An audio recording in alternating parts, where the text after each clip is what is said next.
Welcome to Super Happy Dragon Lucky. The show will begin momentarily.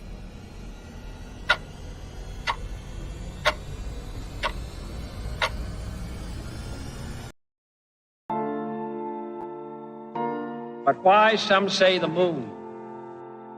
Why choose this as our goal? And they may well ask, why climb the highest mountain? Why, 35 years ago, fly the Atlantic? We choose to go to the moon. We choose to go to the moon in this decade and do the other thing. Not because they are easy, but because they are hard. Because that goal will serve to organize and measure the best of our energies and skills. Because that challenge is one that we're willing to accept, one we are unwilling to postpone, and one we intend to win. We choose to go to the moon. Hello, welcome to Super Happy Dragon Lucky, the Dragonchain Updates show. This is episode Dickety A. That's 0xda. It's the 219th episode. Reminder, nothing on the show is financial advice. And make sure you stay tuned after the updates for an AMA, weekly AMA. So this week on Dragonchain Updates, we have the Super Happy Dragon Lucky, this show, distribution of governance NFT lot. Last week's episode created 278 lot. There was one question for 69. There was one featured post for 69. The host received 69 and Dragonchain received 71 lot. Now we move to Den.social updates, where we have the October 2023 Lair LCP Lair creation process commitment phase starting today. The winners will be the number one Lair proposal as ranked by unique voter and the number one Lair proposal as ranked by lore committed. All commitments need to be made by next Tuesday, October 17th at 10 a.m. Eastern, 1400 UTC. Know that one lore, and you earn lore by just doing things inside of Den. Your lore can be committed to one of these proposals, and the winning one or two proposals will essentially create one NFT for every lore that you put in, one lot NFT. So you'll have governance and own part of that layer. So anyway, make sure you participate. Make sure you get through the list and see what might win and make your commitments. Also, Coffee with Den. Dave was unavailable last night for the Wednesday show because of he's still moving. So he does say that he will be available and will have internet and everything else next Wednesday at 8 p.m. Eastern. The topic is TBD. So, maybe even make a suggestion if you want to. And we move to DENDAO updates. No DENDAO meeting today. Join us next Thursday at 1900 Eastern, 2300 UTC. Everyone's welcome to join. It is a meeting, not a show. You don't even have to have your camera on. So there's a link in the post with the agenda when it comes up, so you can join. And if you have any points of agenda, feel free to even post them in the DENDAO layer prior. But either way, apologize also that I missed last week's call. That I was just I moving it to the evening. I totally missed it and didn't realize it was there, and I was out and not able to attend. So sorry about that. Okay, now we move on to World Blockchain Roundtable updates. Last week's episode, in case you missed it, was Dark Web. Go watch and share it. The more views it gets its first week, the more lot all the participants will get. Episode 125 airs today at 1100 Eastern in about an hour and 1500 UTC. The topic is dictatorship of the majority as a threat to decentralization. make sure you have a few minutes still left to get in there and leave a blockchain related question or anything related to the topic to discuss. But it doesn't have to be related to the topic. If you have something you want to know about blockchain, you can ask it in there, and go vote up on up or down the replies that are in there, so that we have things in a proper order for the show. So that's everything. It's all the updates. Now we go straight to the AMA. Every participant with a unique question will get lot from the Dragonchain layer. That is, you get 1 credit per denizen. So if you ask 2 questions, I think somebody might have asked 2 questions, but they'll get at least 1 credit for each. So, and I think there are only 4, so we're only doing 3, but credit for 3. But I'll probably answer all 4. So first question from Dayrox. Hi, Joe. Could you explain for a non-technical person how to run a Dragonchain node? How complicated is it? What is the cost and hardware required? So you can run a node on a very small device. We've run nodes on Raspberry Pis. You can run nodes in Google. You can run nodes in Amazon. You can run nodes on your own PC. I've done all of those. And you can also essentially have us run them. There used to be, I guess there still is, an interface for what we call a managed node, where you just turn it on and it's a few clicks and you turn it on and it runs. We're phasing that out because a lot of people didn't know enough about what to do, and they would expect to essentially get something like an Ethereum node. And of course, what Dragonchain is very different from most other blockchains, or at least a lot of other blockchains that people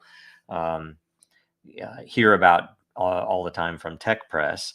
So one way or another, there is that possibility still if you come to us. So if you essentially email info@dragonchain.com and say, hey, I'd like to run a node, here's what I'm needing, and we'd be able to give you a proper quote, and also help you build what you need to build. And that doesn't mean that we'll be building it for you, but we can. So we can build it for you, but also we can assist you in getting what you need built. So anyway, it's a very simple, very small footprint for resources required. More than anything, the blockchain node itself from Dragonchain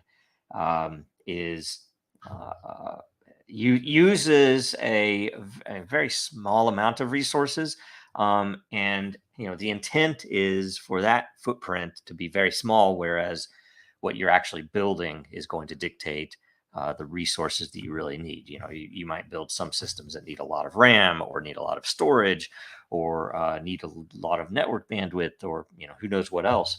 So that's what you should be focusing on, and the blockchain really should be there as a tool, but it's not in most cases going to be the big resource hog that a lot of blockchains are. So anyway, hopefully that's a good answer. Next question, also from Dayrock. So you get credit for 1. It's good. Question: does the Dragonchain comply with ISO 20022 standard? And I looked that up. I've in the past been more familiar with the ISO standards with prior work elsewhere before Dragonchain. I wasn't familiar with this one, and it looks like it's a financial standard, international standards body. And essentially, Dragonchain takes a very agnostic approach to all of these things. That is, Dragonchain itself is very generic in terms of its application. That is, you can use it for anything. You can use it for financial applications for sure, but you can also use it for things like healthcare or entertainment or anything. And so similar to the way that some of the privacy standards and some of the regulatory requirements that are there for, let's say, Europe and some parts of Asia, that we don't at Dragonchain itself have any notion of blockchain level or foundational compliance to any particular standard. But what we would like you to know is that any of those standards can easily be implemented into blockchain with Dragonchain, because it's so flexible, and we have a lot of very interesting capabilities that other blockchains don't, because we are interchain, wherein we can actually help you prove your compliance. That is, by codifying the regulatory requirements of that standard into your smart contracts or other parts of your system, your company or organization can not only automate the compliance itself, which is helpful, that you can sleep at night, but it can also prove compliance, which is we think, an important feature, that whatever the standard is that you need to implement or support, that you can not only automate it, make it more efficient, make sure that steps aren't missed, things like that. But you can also prove that you are doing it to the regulator or to your customer, right? You can show them the report of their data to show that it's complying across the board. It's a reduction in risk. It's a really good thing. So anyway, great question. So, okay, next we move to I am with a comment. So, and you have a question later, so you'll get a credit anyway. Joe, can you take a quick second? Yes, to thank everyone that voted on the avatar proposal for the layers that had blank avatars. I created a lot of them, so the Lair List Page wouldn't have so many blanks. So it was good, and thank you for doing that. I voted on all of them. I really appreciate when people put in governance votes, because it's always good. I've missed a few votes that get timed out, or I don't check that tab because maybe I don't see the little notification dot. But I do like to vote in the governance system, and I wish there were a lot more governance votes. So anyway, it's all good, and thank you for doing that. It does make it all, because you had some pretty good avatars in there too. So thanks a bunch for doing that. I don't know how you generate them, or if you just grab them somewhere, but it's all cool. So okay, next I am with a question. Okay, so I'll read through this whole thing because it was interesting, and these types of things are always interesting, right? And I don't know if I can answer the question or not, at least from our point of view, but we'll see. So a lot of new cryptos, especially new meme tokens, launch with 100% of the tokens put in a liquidity pool on a decentralized exchange. One of the reasons is they call this a fair launch of their token. It avoids any pre-sale, which is that's all great. Maybe more importantly, though, zero tokens are held back as a share for the developers and founders of the token. This fair launch method and no pre-held shares is a way to get around the SEC's Howey test. And I don't know if that's actually true or not, but theoretically it might, but it doesn't seem that they care too much about that. But I guess with the Ripple ruling, that very well might be, if you were logical, and if law were logical and actually just, then theoretically the logic would follow that would fit. Who knows? Do you foresee any issues with the SEC on how Den was initially launched? I don't think so. I don't want to go into any details of what the lawyers told us or anything else, but we had what I would consider a pretty radically fair launch with Den as well. So you do ask, if so, would a reboot of decentralized Den be better, whereby 100% of the matter would be put on a decentralized exchange. Then on day 1 and each day after that, 1,000 new matter would be mined. The lore tokens would also be done this way. I'm not sure how we could fairly swap airdrop tokens to current denizens on the current Den platform. Important, I'm only game theorizing, not advocating thoughts. I, I'm not against any ideas if somebody is, and more than anything, especially if it would help Den, right, in any way. Of course, decentralized or a more purely decentralized Den would be amazing, and I think we're headed that direction. And yet, matter itself has only ever been purely mined. It started at 0. There was no quote unquote, there was no pre-mine, what they call it. There was no distribution to the team. There was nothing else. It was all earned. It was all mined. There was no exchange. There was nothing. There was no way to get matter except by getting an account on Den and coming in and doing things, right? So I think that if we're to look at even potentially how Bitcoin, that's very close to how Bitcoin was rolled out, right? So anyway, that's at least my thought for now. I wouldn't worry about that.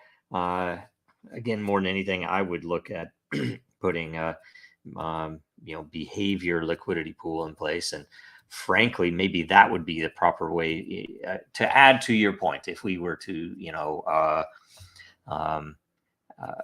game theory our way through this, brainstorm it, that maybe if we put let's say we were going to relaunch matter or something, if you put it into a behavior liquidity pool, at least people with on-chain reputation, on-chain behavior evaluation would have scores which would effectively get them access and or a better leg up than someone who didn't, right?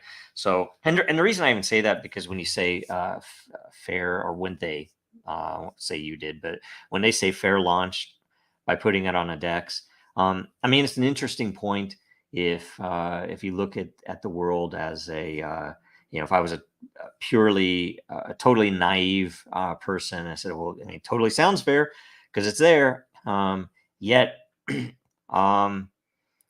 too often, there's so many bots. I mean, on the exchanges, particularly the DEXs, that it wouldn't typically be fair for a normal person. It would be mostly fair for the people who were likely preparing for it, which would be the team. And most of those meme coins, that is what they're doing. They're putting it up there, pretending like it's fair, and just sending out bots to essentially buy up what they would have gotten for free at a very low price. And yeah, it's probably more fair than just getting them for free.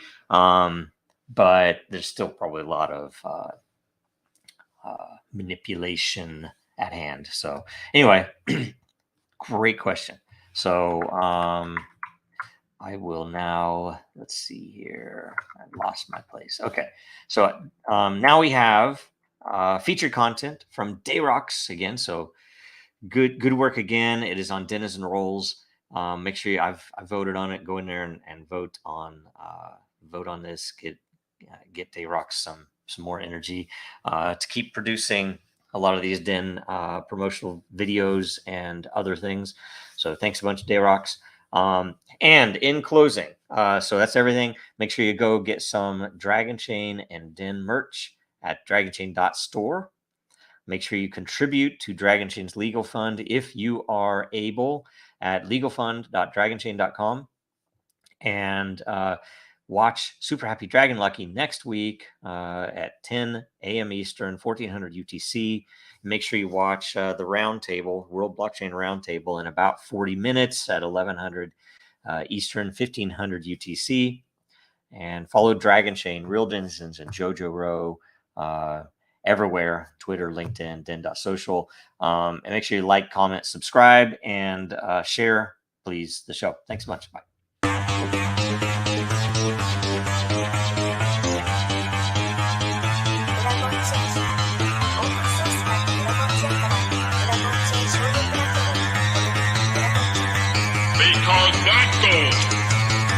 serve to organize and measure the best. Adaptable, raw capital, label radical yet rational. A tactical approach is palpable if this animal is fallible. But that conclusion is laughable, so with for all detachable from the mandible, you see it now?